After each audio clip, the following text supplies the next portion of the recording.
Hi everybody, St.Clair here. Welcome to Season 3 of the Craft to Quill podcast. Thanks for joining. Hi everybody, this is St.Clair. And Sadie K. Frazier. We're back. Back in the new year. Back in the saddle. This is Season 3 for me. It's actually Season 3 for me too, so. And this is not going to be, normally we would do, have coffee, we'll travel, but this is me starting my new Season 3, and in case you didn't hear, we did over the holiday break a kind of What's Up Everybody podcast. Just a quick, hey, we're going to start the new season off with some heavy topics, and just to let you know, I'm going to be covering, so probably over a year ago, I think I did my rendition of love languages, the 5 love languages, and I should have done a follow-up, but I did not until now. And what I also did wrong last time is I did not have Sadie with me. I should have, because love languages, usually, when you're speaking, there's got to be, unless you talk to yourself. That happens too. It does. Best conversations always happen in our heads. But I needed a sounding board, and I didn't have Sadie last time, but I do today. So what we're going to dive into, I'm going to give my version of the follow-up to love languages called the 5 apology languages, but it's not going to be a one-and-done podcast. It probably will be at least 2, if not 3. I think my love languages one was a 3-parter, and there's so much information. It's a lot to cover. And, excuse me, I want to put a kind of a new age spin on things. Sadie and I have been married for nearly 25 years. I can't believe that. October will be 25. So we're gonna coffee sip. We're gonna talk about some things that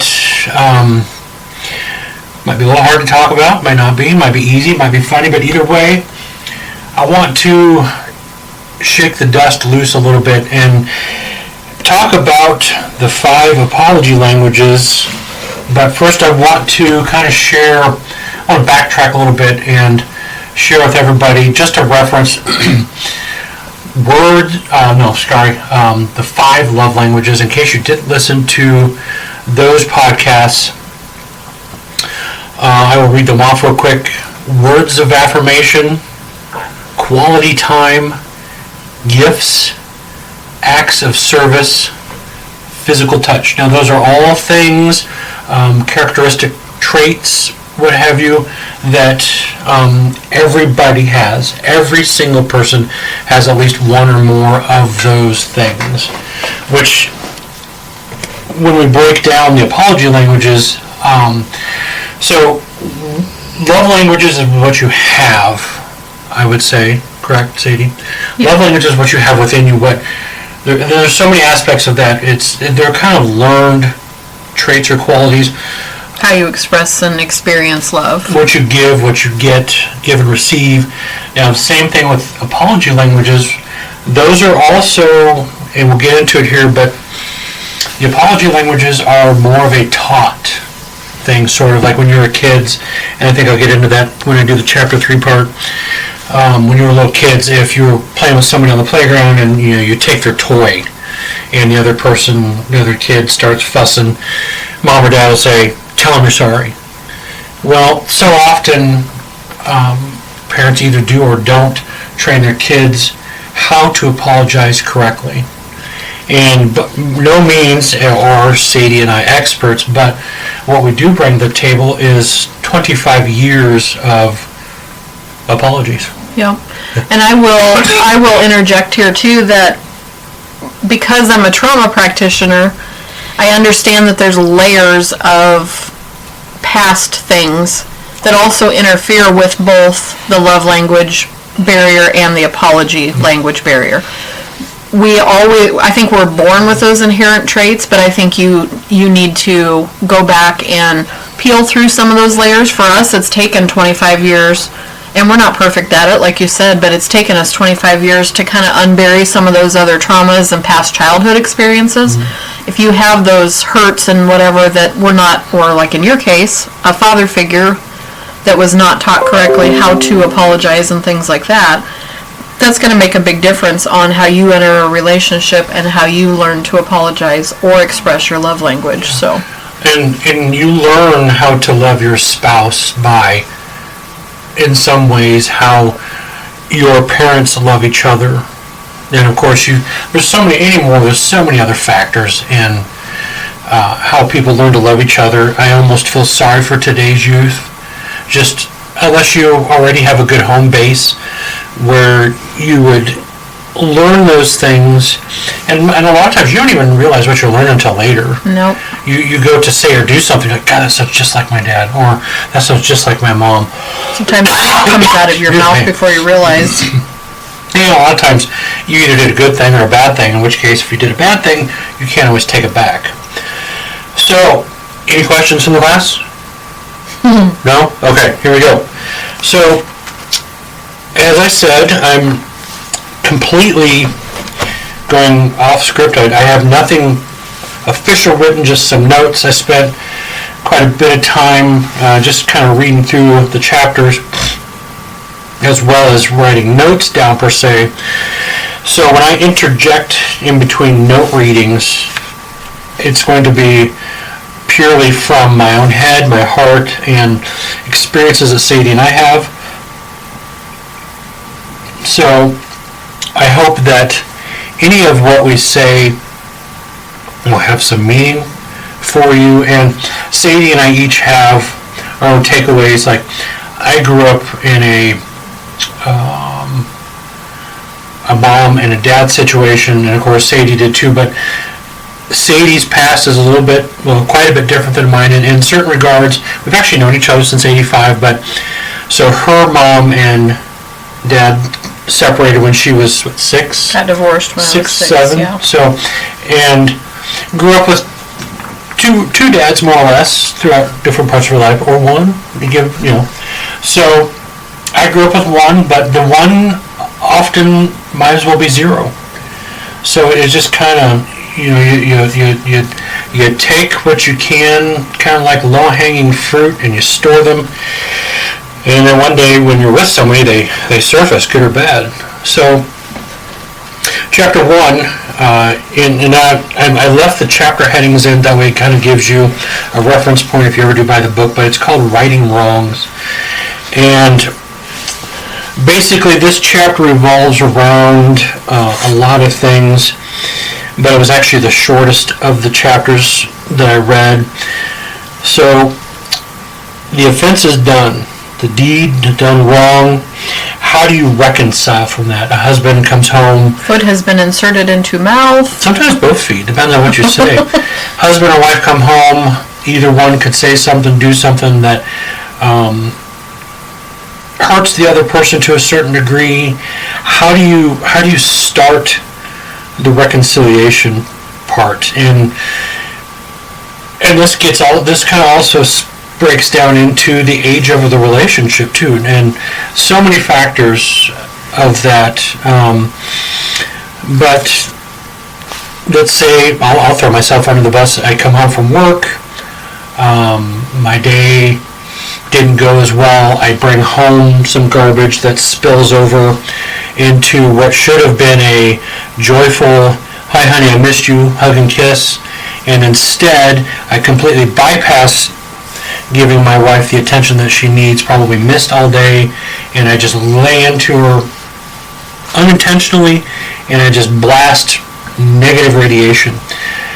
Now, Sadie's going to react a different way. She's going to handle things. Her immediate knee-jerk reaction is to pull away. And that also walls go up. That also stems from your childhood. How were you raised? What did you see happening? How did you see your mother react to your father? How did you see your father react to your mother? But then also, if you've experienced your own trauma, those trauma triggers often, like it could be a smell. It could be a smell of his cologne when he walks through the door, and it's not the smell of the cologne, but it's the attitude, or like he said, that negative outburst, or just bypassing the attention that I needed in the first place. And your reaction is going to go back to that child that says, my needs were not met, and this is how my father reacted. I saw him come home and act this way every night. So then, in my case, my first response is to just shut down and withdraw. That's fine. I might be seething on the inside that you didn't give me the attention that you need, but I'm not going to say anything. I'm going to withdraw, and then when you ask me if I'm okay, yep, everything's fine. And there's another spin-off part. When I was growing up with my brother, we knew from, I don't want to say early age, but as you grew up, you learned to kind of, as I say, read the room. We knew at a certain age, I don't remember when, but when Dad was coming home, or if we knew he was on his way home, we actually just like, what time is it? Oh, Dad's going to be home. My brother and I knew to kind of just go somewhere else. Let him come home, So, flipping it back to me, I come home, I had a rough day, I completely bypassed the love and attention that I normally give Sadie and start the whole thing. Now, the thing that I wanted to mention that the chapter didn't mention, I'm going to call, like, we don't have little kids at home anymore. We have a 20-year-old.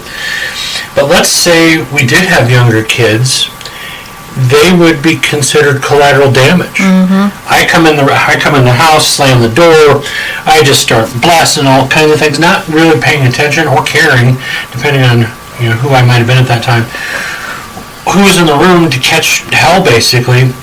All of that kind of starts a snowball effect of emotions, anger, sadness, maybe bitterness. Maybe this is a repeat pattern for me. Maybe I haven't learned all the lessons I need to learn yet when coming through the front door. And that kind of gets back to, I heard a saying once a long time ago, we all wear different hats. Not every hat needs to go into that room you're going into. So what I should have done when I walked into, before I got even home, before I walked in the front door, I should have imaginarily taken off that workday hat, hung it up outside the house, took a second, and this is all based on having a rough day, breathe. Sometimes you don't have a chance to if you've got little kids at home. I remember when we had 5 kids at home, how often did we have a minute to just stop and breathe before you had that chance to flip that switch? Well, and all of our jobs have changed. Yeah, and you've got kids and wives and not more than one wife. You've got one wife and multiple kids and dogs and whatever meeting you at the door ready to see you, and you just need like 5 minutes to breathe and decompress before you explode. Yeah, and our jobs have changed. Yeah. I don't do the same thing I did 20 some odd years ago, although I have dreams about doing it still, which is really weird. But so here I am, I'm walking into the house, I'm just blasting away. Sadie reacts, however, her natural instinct to recoil away from that negativity. And then what? There comes a moment, if you're built that way, to where that voice inside your head kicks in. You're like, ouch. Yeah. That realization, you just tossed a big old rock in your spouse's beautiful serene lake. And see, here's the other thing too the book doesn't talk about. What if your spouse had a bad day? Well, okay, so throw me under the bus this time. We have 2 different ways of expressing it. If I come home and I'm upset and I'm in the same kind of mood because I had a crappy day, I still express myself in the same way where I shut down. Mm-hmm. So you come in the door, you might have had a great day, you come in, you read me, sometimes you're wrong. Sometimes you're just, like, you've always read me for 25 years. Sometimes you're wrong in what you're reading. Sometimes it has nothing to do with you. Or it's just, I have fibromyalgia, I have other things that bother me physically, or my sugar levels drop too low, and I just need a minute just to kind of, and that started some fights between us too, because in your case, you read me as being grumpy, kind of like your dad, and then there's a part of you that shuts down too and is like, I don't really want to deal with this right now, let's get through dinner and then we'll figure out a plan. So you got 2 people with 2 different kinds of moods, with 2 different things going on during the day. I can see where dinner time would be that volatile situation. It's almost like, if you can imagine this analogy, 2 trains either heading straight towards each other or parallel to each other, each with their own baggage or passengers, and each passenger represents an aspect of their day, whether it be good or bad. So we're now at the point where one or both or not. There's several options there, but let's just say, because that's who I am, I recognize at some point, man, I just totally blasted her, and I shouldn't have. Now I can usually this gets back to me reading Sadie. Some to most times when I'm talking to Sadie, I look at her face. That's how Sadie and I communicate. Now, if she's doing dishes or dinner or what have you, we're usually always right there. We're looking at each other, engaging eye contact, which for the most part is proper communication, because you need that. There's a whole lot of unspoken things going on. At the same time, you're speaking, like eye contact, facial movements, reactions, hand gestures, body language. So I just did the deed. I totally torqued Sadie off. I blasted her when I didn't mean to. And you know what? I may have walked in the door and I was just blasting anything. I was just dogs venting. Included. Dogs included. More times than not, I can tell when you're in a bad mood because of how you respond to the dogs than me. Yeah. It's just our natural reaction to be irritated with whatever's right in your face. So. And by no means is this a regular occurrence. No. I think age has tamed me a little bit. Nor do you really come through the door blasting. No, I'm just happy to be home. I was like a collective. Yeah. So, how do we start the process of reconciliation, or in layman terms, forgiveness? And I wrote a note down here that says forgiveness should be genuine and should always be a two-person transaction, but also subjective to the deed. Now, deed is, let me restate what I said, the action that I threw out there when I walked through the door. So, forgiveness should always come from the innermost, deepest part of your heart. Because if I just walk up to, hey Sadie, I'm sorry, slap her on the arm, give her a bro hug, whatever, that's very bad, by the way, don't do that. Sadie is on the other end of that second part of the transaction where she's like, what a jerk. What is he doing here? I have to, once I've realized what I did, what I done did, and this could happen instantaneously. It could take a while, depending on how thick-headed a person is, or thick-hearted, I should say, but it's a two-way transaction. There's a sending and a receiving. It's a multiple send-receive transaction. And the part about how this all works, depending on how well it works, I should say, starts from when you're a child. And this gets back to the beginning of the conversation. As a child, when you do something wrong that involves another person, mom or dad usually says, say you're sorry. But so often, children aren't taught the meaning, or why am I saying sorry? What does that mean? Yeah. Why am I telling little Billy or little Susie sorry just because I took their car or their doll? And oftentimes they walk over to their friend or their sibling and they're like, sorry.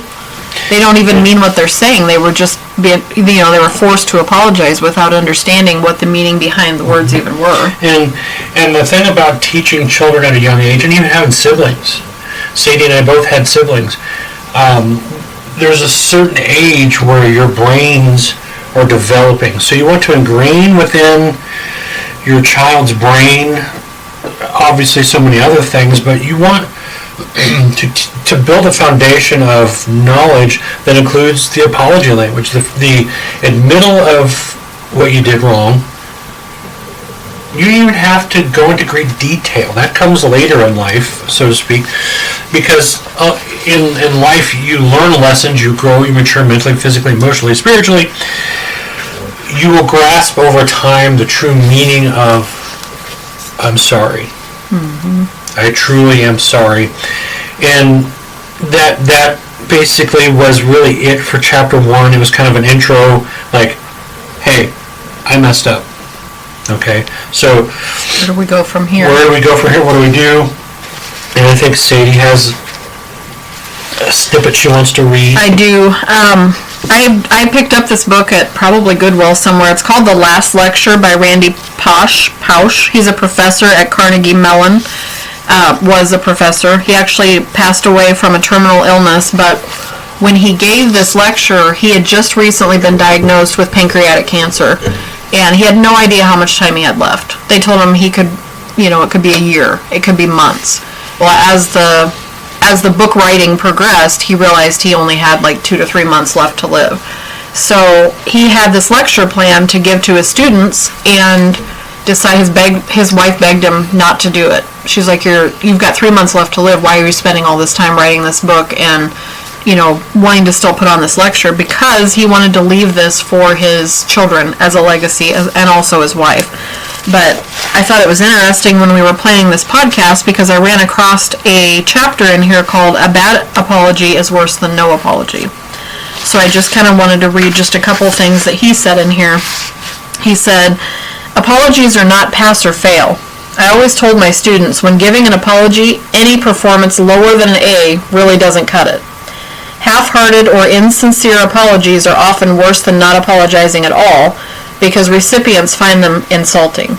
If you've done something wrong in your dealings with another person, it's as if there's an infection in your relationship. A good apology is like an antibiotic. A bad apology is like rubbing salt on the wound." And then he gives basically two choices of a bad apology. He's described the 2 classic bad apologies. One is, "I'm sorry you feel hurt by what I've done." This is actually an attempt at an emotional salve because it's obvious that you don't want to put any medicine in the wound. You just want to say, "Okay, I'm sorry. I said I was sorry. I know that you're hurt," but you don't really apologize. The second one is, "I apologize for what I did, but you also need to apologize to me for what you're done." That's not giving an apology, that's asking for one. Proper apologies, in his words, have 3 parts. What I did was wrong, I feel badly that I hurt you, and how do I make this better? And then also he said it doesn't matter, like people will come to him, his students will come to him and say, "What if I apologize and the other person doesn't apologize back?" It's not something you control, and it's not about that other person, it's about you. And I think that applies to forgiveness also. You don't forgive someone because they deserve it or because they need it. You forgive someone because you don't want it eating at you for the rest of your life. Kind of clears the conscience. Yeah, and sometimes people will wait several days. Once you apologize, they may not be ready to, but they may come back to you at a later time and say, "You're right, what I did was wrong. How can we fix this?" And a lot of that has to do with the ability to reconcile with oneself. Hey, I just totally foobarred that person, and I did. Excuse me. You have to be able to recognize that, but a lot of that falls back on the childhood. Yeah. If you were raised in a family that didn't practice forgiveness from the heart, or you're going to have a very interesting adulthood, to say the least. So, chapter 2, and this is, like I said, let me restate what I said. These are all notes that I'm incorporating into this podcast conversation. I also wanted to bring Sadie in because what I should have done in the original 5 love languages is had another person involved with this, because you got to have, like a conversation with someone for real, you need to have, this is one of those things where I probably should have had Sadie involved with the first one, but at the time I was just like, I got to do a podcast. I didn't think beyond the moment. So here we are with chapter 2, and we're at the part where you get to figure out how to say "I'm sorry." And sorry are simply just 2 words. I'm sorry. But that doesn't completely paint the whole picture, does it, Sadie? Mm-hmm. You have to, well, as we find out, there has to be involved a little something called regret. Now, getting back to the original deed where I walk in and I start blasting, the moment I either self-recognize I messed up, or Sadie stops the train completely, I'm derailed, and she goes, "Hey, what the heck's wrong with you?" She doesn't normally say that. Usually it's much softer than that. Is this a good part to interject the peas and chocolate You might part? as well. Okay. Because we also, it totally depends on, now you're talking just as you walk in the door. As I walk in the door. When is the time of night we've fought most over the last 25 years? Bedtime. Bedtime. You are a creature of habit.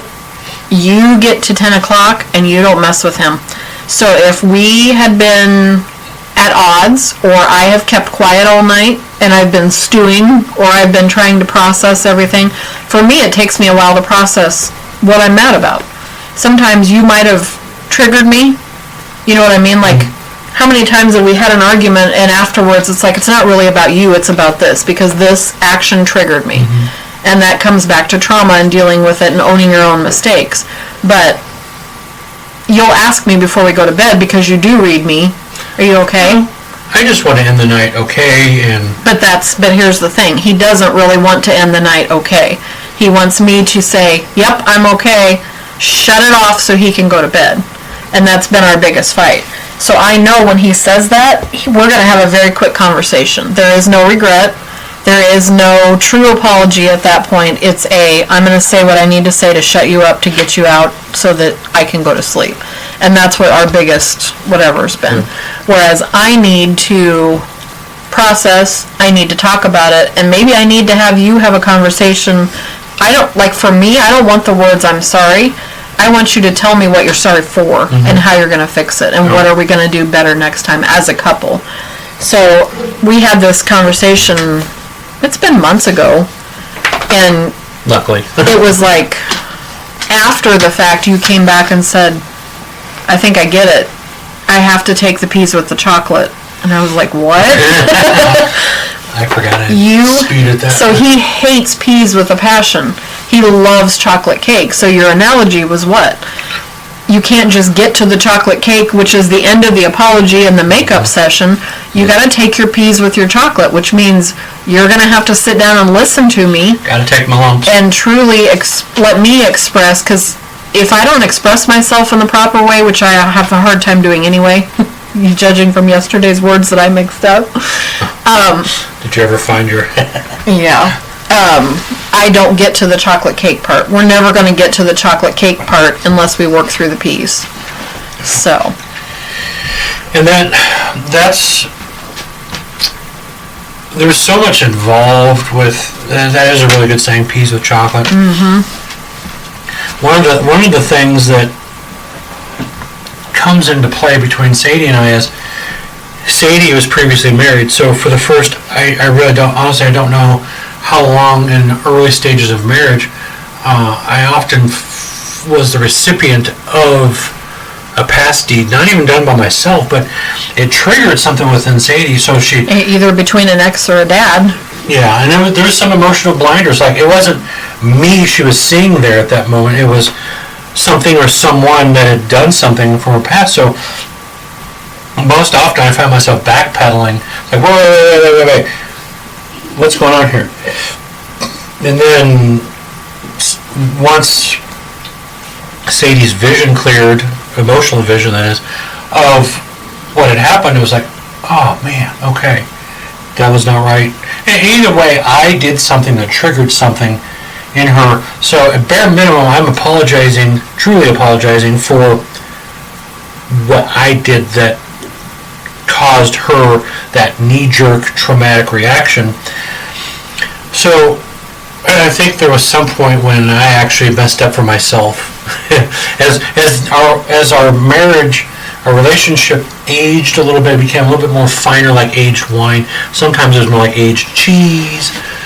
You know, Sadie's not a drinker. I'm not really a drinker.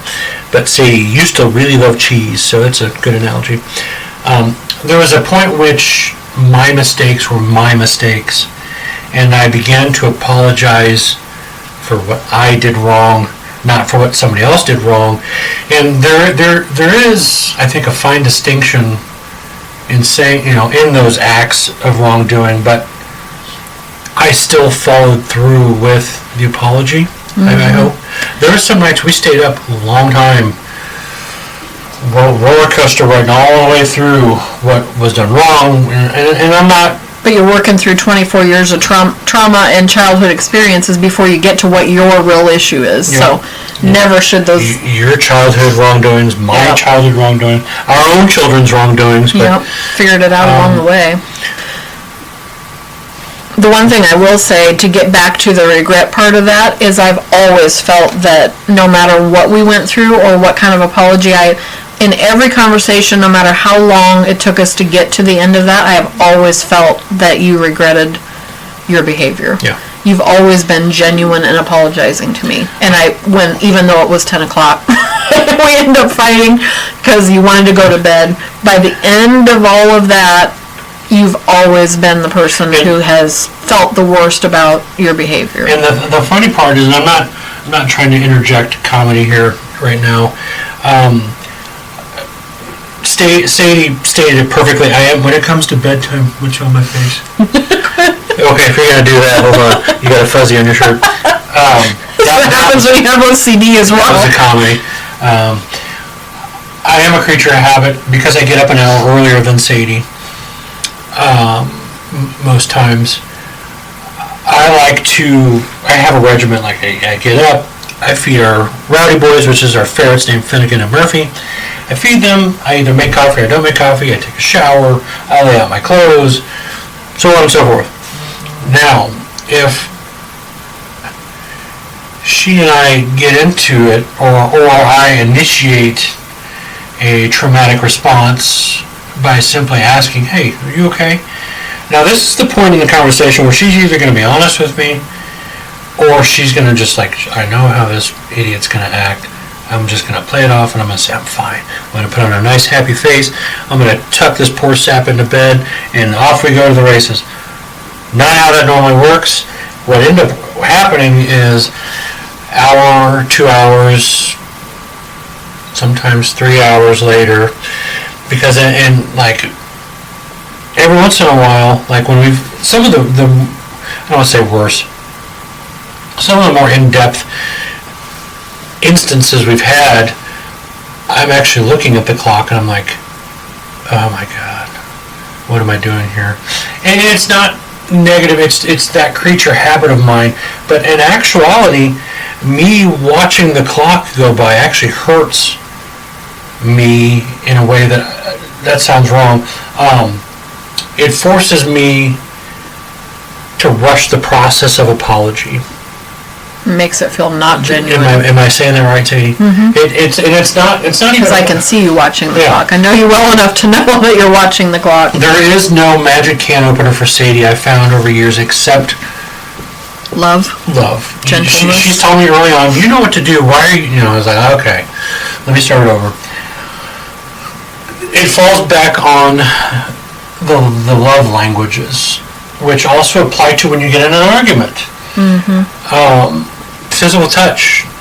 Guys, don't just walk up to your wife and start, it's okay, honey. She's not a dog. Don't just start patting her. Hold her hand. Put your hand on maybe you know your spouse. You know what she likes. You know what they like. Just don't screw it up. Do what she likes, quality time. The gift could be an emotional whatever. But getting back to the I'm sorry part and expressing regret, you're at the point now in making up for what you just did. Regret, were you going to read the Webster's definition of... Well, Sadie's recording this podcast from her phone, and she had the definition from Merriam-Webster, what an apology means, but I think it was just the admittal or in trying to recompense for what you did, because back in the day, they used examples on the dictionary of the 1600s where the very first apology that was written was because some king decided to apologize to another king, but it was basically like the bedtime scenario. Let's get this over with. I don't mean this, but I know the words he's going to need to hear me say for him to lay down his sword for this whole business to be over with, and then I can come back and stab him in the back later. That's not an apology. Yeah. That's not how that started off. Apologies almost always guys, hear me out, almost always have to have a show of regret, a show of remorse for what you did. And regret simply means a conscious or emotional reaction to personal past acts of or behaviors. Now, in this particular example I've been giving so far, I walk on the door, I had a bad day, I just start blasting away. Everybody's collateral damage. In my mind, I don't care because I can't even see straight. My day was that bad. So, I have to, at some point, when I cool down, gather myself back together into one unified mental state of mind or being. I'm like, oh crap, I just totally screwed the pooch on this one. And I'm not even thinking at that time how my wife's day went, how my kids' day went, how my dog's day went, whatever.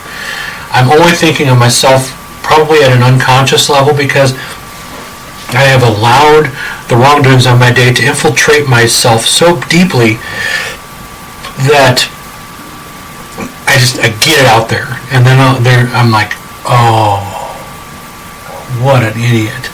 So I do an about face. I go to Sadie, by then, who has her walls so high, so wrapped around her so tight, it's going to be a minute before I can chip away and hopefully allow entrance into her heart again.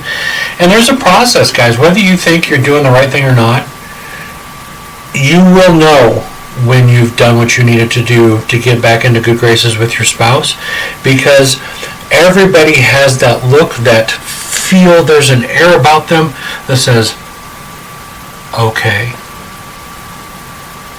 There's a quietness, I might say, that moment in between the last and the first word that you or they spoke that says, you are forgiven.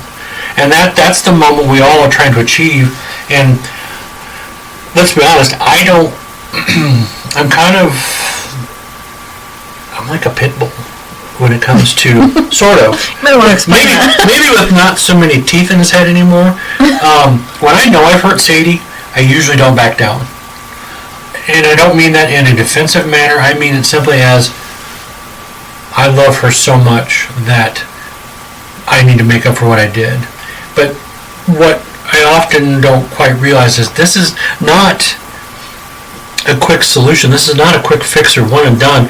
This takes a minute or two, because what I had just done, I just ripped her to pieces, and she had nothing to do with my day. Hopefully not. So, at some point, I got to take into consideration, oh, maybe she had a bad day. And this isn't, I don't have all this written out. Okay, I walk in the door, check. I blasted everybody, check. There's the moment. There's no timeline, no definitive timeline that says, these are the things that happen, these are the things you're at, this is what you must do to make up for your wrongdoing. And it never happens in the order you expect it to anyway, even if you had that thought in your head. There is no final tick mark. Remove foot from mouth, put it back firmly on the ground. What it should be is, you're free to travel. Hold your wife's hand, move about the business, whatever. So, I'm at this point now where I'm like, oh my goodness, I have to fix this.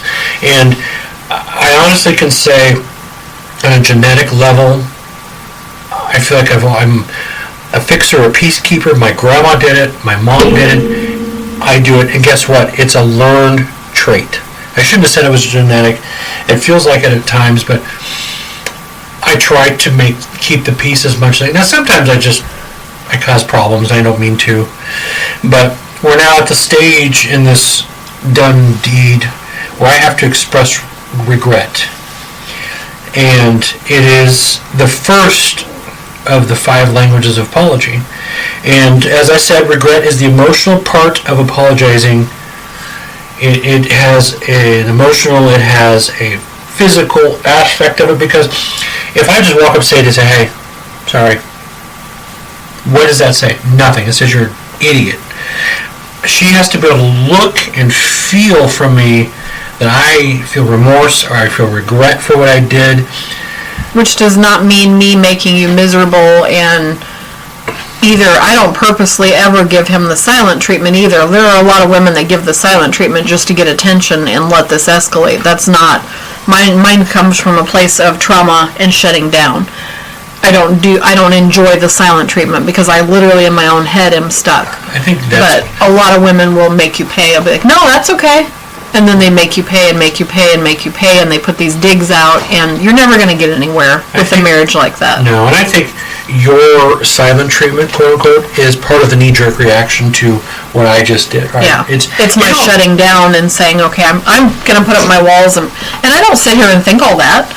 I literally... I'm gonna make him pay. Yeah, no, I literally, this wall goes up that I am protected now, and no one can reach this impenetrable force, and so I'm safe inside here.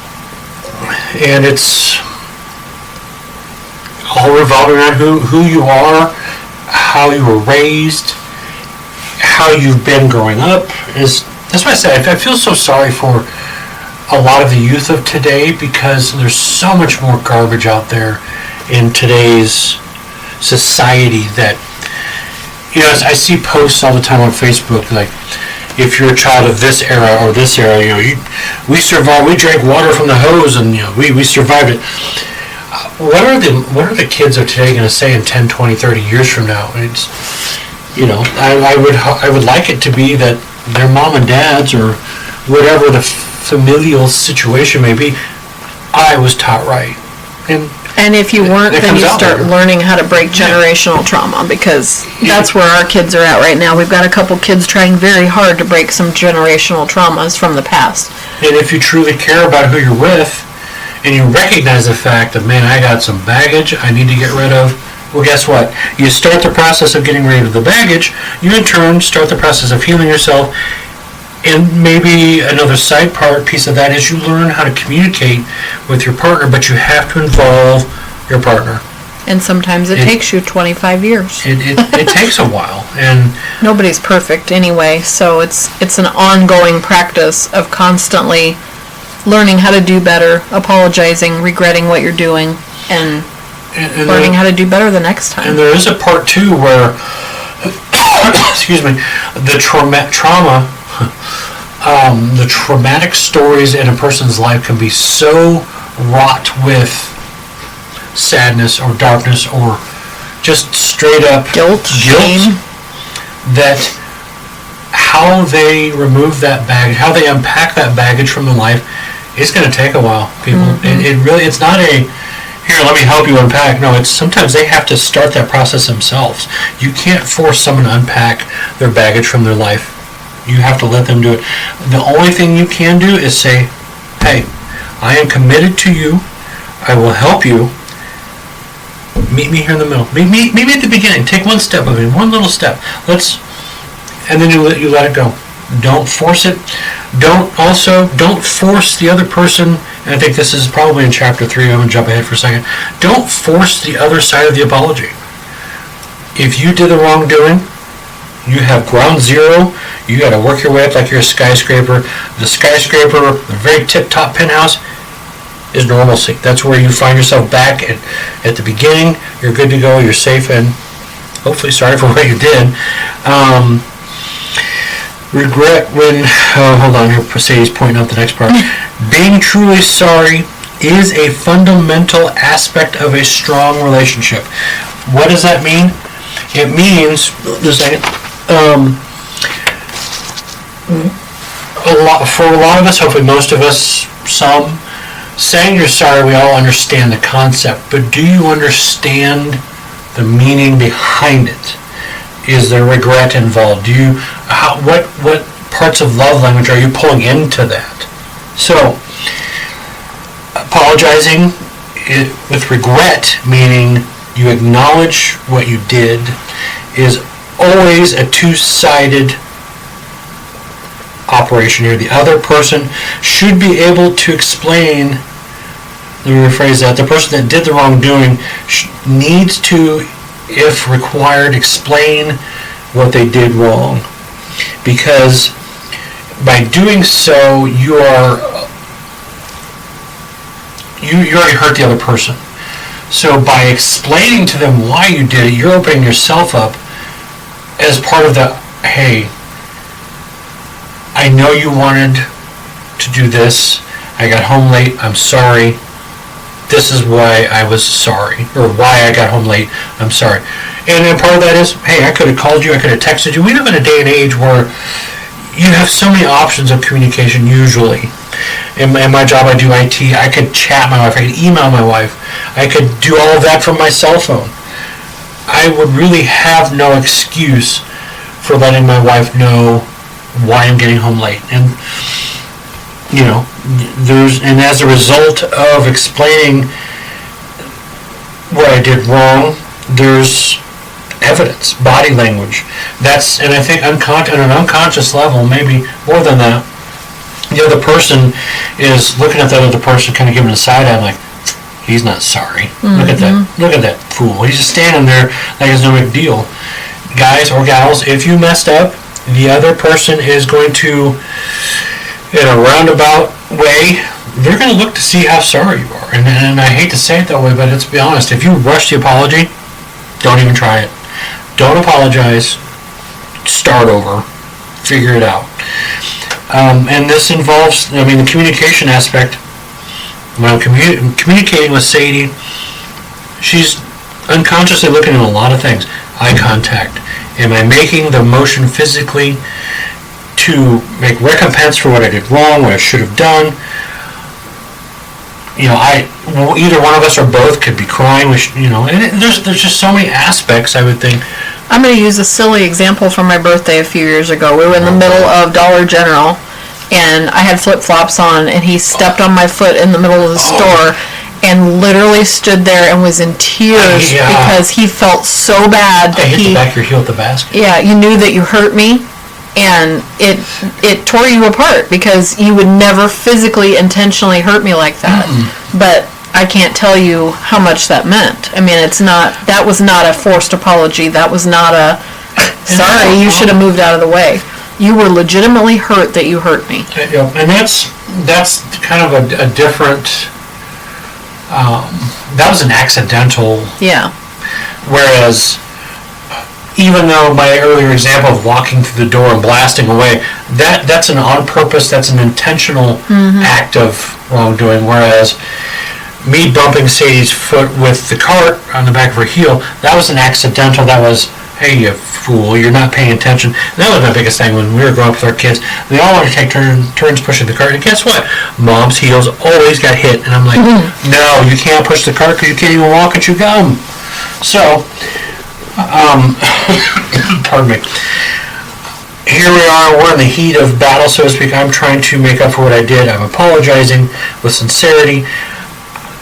I'm putting in some regret. That really sounds bad. I don't mean to list it like I'm making a salad. There's a lot of components, and every couple's way of healing is different. Mine more often is, like I said earlier, Sadie told me early on, this is what I want from you when we are in this moment. Touch. To be held, to talk in a kind way, love. There's so many things that is important in that moment when you're trying to apologize, you're trying to say sorry for what you did wrong. It has to be sincerity, and they should be specific. It all depends on, like, I don't know that Sadie is going to want to know every single aspect of why I was late home for dinner when I told her I'd be home this time. It's more like, hey, so-and-so and I got caught up talking in conversation, I hadn't seen him for a while, or, hey, this student stayed late and talked about it. I don't need, what was it Dave Dad used to say about the watch? I don't need to know how to build the watch. I just want to know what time it is. Yeah. Sadie doesn't always need to know how I'm building the watch. She just wants to know what time it is, so to speak. And so an effective, sincere, and emotionally upright, correct, whatever term you want to use, apology has to start from the heart. You can't start with your big toe or the longest hair in the back of your head or whatever. It has to start in the center, innermost part of your body, where the most love and affection emanates from. honestly. And that circles back to if I just throw out a, hey, I'm sorry, please go to the tool drawer, pull out a hammer, and then put it back in. You don't need to actually commit violence. But what I'm saying is, if you're not going to do it right, don't do it at all.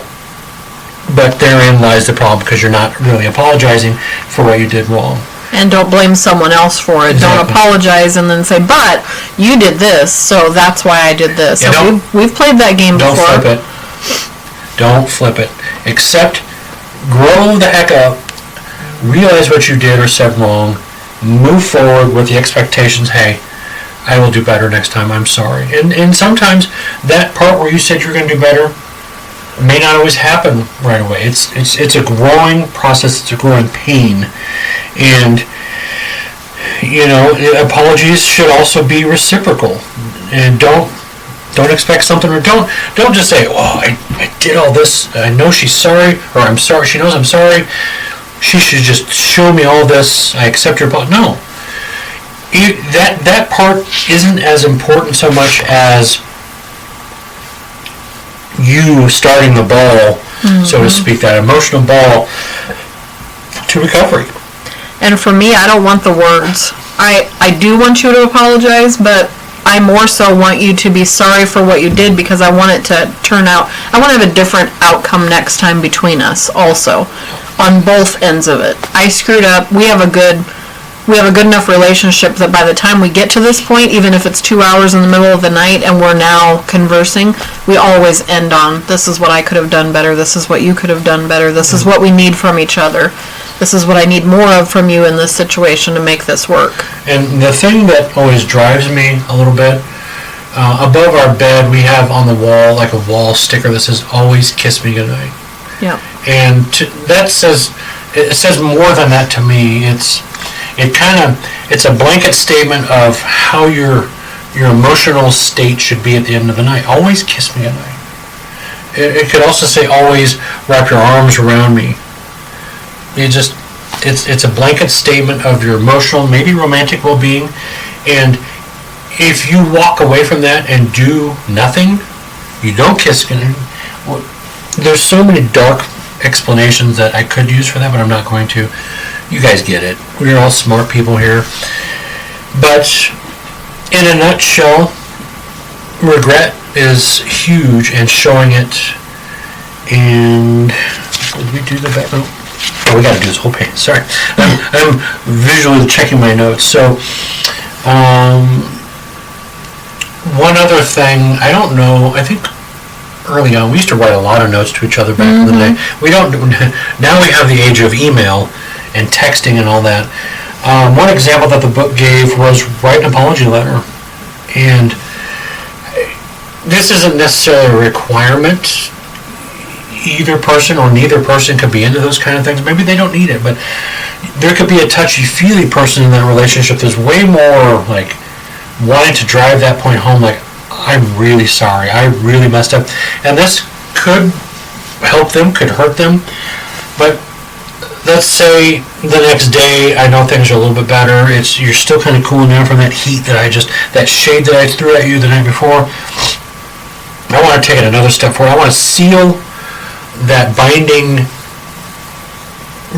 apology. I want to write you an apology letter that just kind of confirms, hey, I know what I did wrong. This is what I did. I am really sorry I hurt you that way. So on and so forth. It's not necessarily a requirement in a good apology, a good heartfelt apology, but it's sometimes something that can make the difference of really striking a good chord with the other person, I would say. Right? It's just, Sadie, Sadie's told me for years, she's always said, I'm not a flower girl. Now, I'm like, what? How are you not? This is we differ on love languages in that way. So, men everywhere, at some point in their love life, have bought their lady friend, their girlfriend, their wife, a flower, multiple flowers, bouquets of flowers. It has, through all the generations, been a symbol of emotional whatever to that other person. Sadie's always said, hey, how about this instead? Don't spend that money on flowers that are going to die. Maybe we go to the movie. Maybe... So my love language is quality time instead, or that emotional bonding experience over the price you spent on the flowers. Take me to the Imaginarium. Get me lost in a thrift store somewhere, and let's get coffee and a date. Let's go to Redbox, get some movies. Yeah. Hide away in the TV room. Yeah. I'd much rather have that than the money spent on flowers. But this is a good interjection here with the love language. I'm going to back up a minute. I am also doing him a disservice, because his love language is also acts of service, in which he's showing me he loves me, and it's imperative for him that he buy me something, like a bouquet of flowers. That's his way of expressing love language. So if I say, no, I don't want those flowers, I want your quality time, I'm taking that gift away from him of being able to share with me your love language and buying me flowers. Is that like when I help you do dishes? Sure. What are you talking about? That's my love language. If I'm wanting to do dishes for you while you're doing another thing, and you boot me out of there, I'll do the dishes. I'm walking away like, I just did something wrong. And let's be honest, guys, we're not known for doing dishes very well or at all. Them very quickly. And I'm not trying to hey, look what I did. That's not at all what I'm trying to say. Our dishwasher just recently broke. And so now we're back to manually doing dishes, which is not a big deal. It's just two of us now. I don't care. However, I'm not going to say, hey, don't destroy my act of service. I'm trying to do dishes for you. That's not what I'm trying to do. What I am saying is, instead of buying you flowers, maybe let me do dishes, or... Is that okay? Sure. Okay. Well, maybe I cook more than just one meal for you every... I could do that too. Anyways, and I digress. I was trying to make light of a situation that comes up from time to time. Normally, I used to do dishes when our dishwasher before it was broke. That's true. I would do dishes on Monday or Tuesday, whatever night Sadie was at her mom's.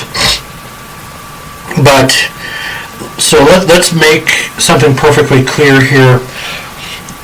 An apology can take on many forms. It doesn't matter the form it takes on. You have to make sure what you put into that apology is all the good stuff, everything from within you, your emotional, your heart, your spirit. And it doesn't honestly matter the level of the wrongdoing. I mean, it does, but it doesn't. But you still want that emotional oomph into your apology. That's it. I'm sorry. No, guys, it doesn't cut it. Don't just say I'm sorry. Or let's talk about the flower thing again. So you're sorry, and instead of coming home with a heartfelt apology, you come home with a dozen roses and you throw them down on the counter. And then the wife's like, okay. And he's like, but I apologized. Well, that's a good example. My ex-husband, you want to know what his response was after 9 years of marriage, and I ended the marriage and left in the middle of the night? I literally was in tears. We're in two different states. I fled the state because I was afraid of how he was going to react and what he might do to me and my kids.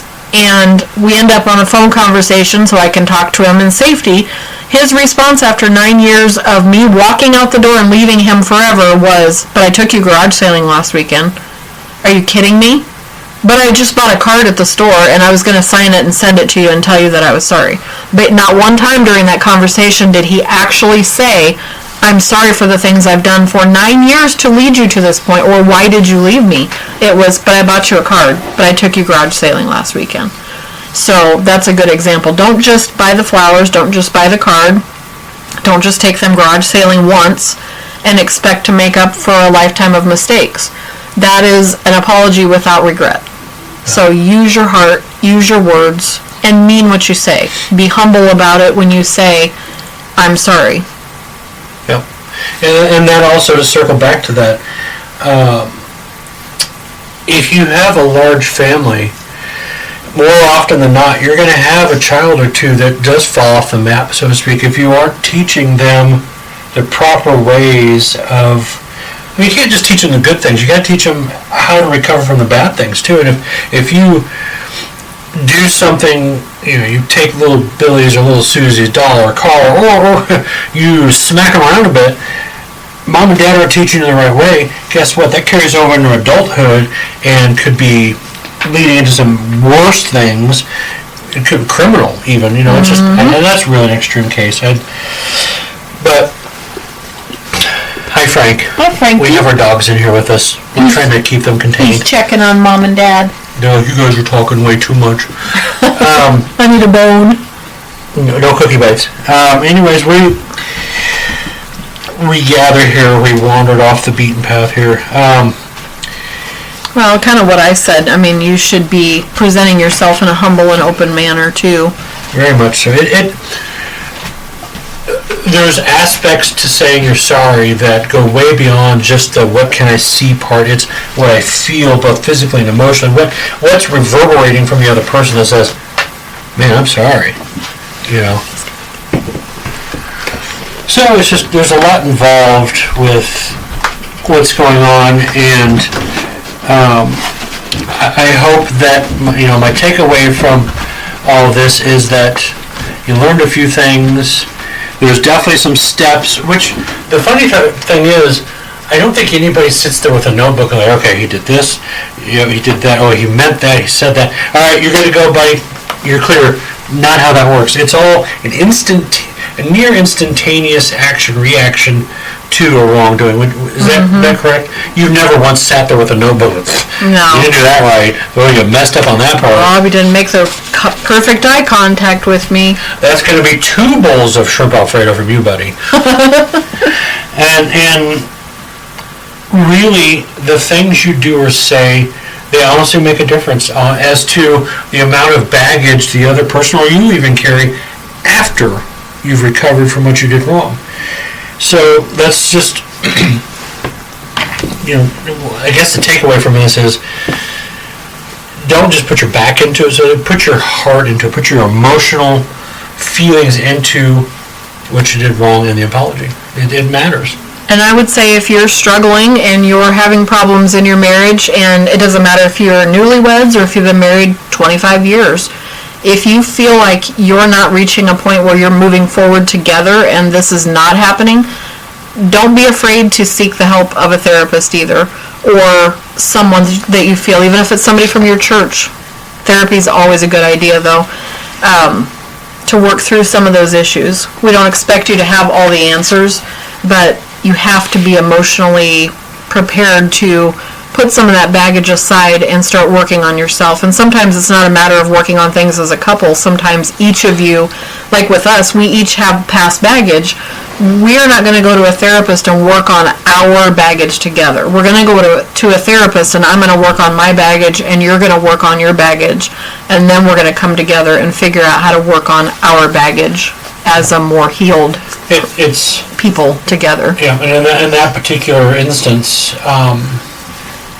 it's kind of a walnut shell. Each half of the walnut shell may or may not have, the meat of the nut may not all be great. So in counseling, you kind of scoop out the bad parts, and then when you put the whole nut back together, it becomes a more cohesive union. Mm-hmm. Yeah. So that was chapters 1 and 2. I think we might pause just for a minute. Our one dog, Frankie, up and walked out of the room in rather hurriedly manner. Normally we take breaks. I would say, though, with the length of this one, let's go ahead. This is a good place to stop. I would say let's go ahead and stop here, and then we'll do a couple more chapters next time. Because I don't want to rush through. And I think this is a really good place to open things up and stop. So I have chapter 3 left. We'll pick it up with we'll do like 3 and 4. Yeah. Chapter 3 is apologizing without justification. So I feel like we're at a positive spot now where we've gotten you to the meaningful part of the apology. So we have more to come, though. Oh yeah, we have lots more to come. So, in saying that, welcome to season 3 of the Craft and Quill podcast. And in Pursuit of Purpose podcast, I had Sadie K. Frazier with me. She, like I said, I should have had her involved in the 5 love languages. I did not. That was my bad, because I definitely could have used her her thoughts and opinions on what I was talking about then. And in case you missed it, this podcast and the ones following this will be based on the 5 apology languages. Let me make sure I said that right. The 5 apology languages, and this is based on a book that Dr. Gary Chapman and Dr. Jennifer Thomas wrote together probably a few years ago, but this is strictly mine and Sadie's spin on it, and let's be honest, in today's day and age, sometimes we need to go back and rethink things. And don't come out of that room until you've learned your lesson. That's right. So fix your stuff. And we don't have all the answers either, but we're here to share our experiences and we're here to help. And that's just the way things are. That's right. Thank you for listening. Normally our podcasts aren't quite this long. Sometimes we do spill over, but given the fact that Sadie's using her phone and she only has allotted 90 minutes, whereas I'm using an audio recording software, mine's unlimited, but nonetheless... That's scary. You being able to talk for as long as you want to talk. I better have more coffee. Anyways, everybody, thank you for being here. Please spread the word. I would like to get way more out there into the wide world. Or the World Wide Web. Yeah, there you go. Or the whole wide world. The whole wide world. And maybe space. Yeah, that's our goal this year, is to get out Space. more in the world anyway, and do more Have Coffee Will Travel podcasts with you guys as well. Get back to doing those on Sundays, but Yeah. anyways, have a great snowy Sunday afternoon, unless you're in an area that doesn't have snow. Then you soak it up. suck. You suck. Just kidding. Love you guys. Have a great rest of your weekend or day, work day, whatever day this is. You're listening.